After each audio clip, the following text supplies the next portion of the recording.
about the guns and our kids in schools? So school safety, so in Florida, I think we've really done a lot. So because when I came in to governor 2019, we had a really bad school shooting the year before. There were things to do about how to improve security, so we did it. We implemented, we put a lot of money in there. And so some of it is having school resource officers at schools. Some of it is making sure the schools aren't soft targets with the way they're laid out. There's a whole host of things that we've done, but we've put in over $1 billion just since I've been governor on various school safety initiatives. And what you find is somebody that wants to do harm of that magnitude, they tend to choose soft targets. They tend to choose places where they're not going to face any resistance. So we have a program, for example, in Florida called the Guardian Program.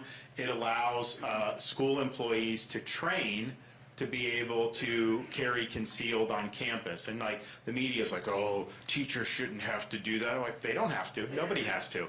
Just the fact that that program exists puts in the minds of these guys, they don't know what they're walking into. What they want to walk into is a gun-free zone. They want to walk into a place where they're not going to get in a position. Well, now, you never know. Like if you were to go in, you could have an administrator or somebody do that. So I think that that's another important component to what we're doing. And then the other thing is you look at some of these people who have these mental problems that aren't being addressed.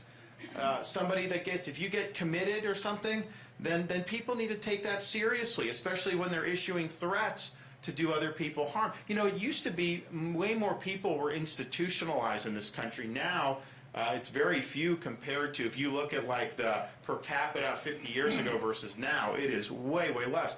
And I'm not saying maybe it wasn't appropriate the levels before, but there's clearly people who have just these blaring warning signs, and it seems like the buck just gets passed where people don't want to take it seriously. So in Florida, you know, we've given tools for people in schools, for example, for behavioral threat assessment to just try to educate about things that would be legitimate warning signs. And oftentimes they're there. It's very rare that somebody would do something really bad without there being warning signs. I remember with the Parkland in Florida before I became governor, when it happened, everyone in that community knew who did it before they even had any reports.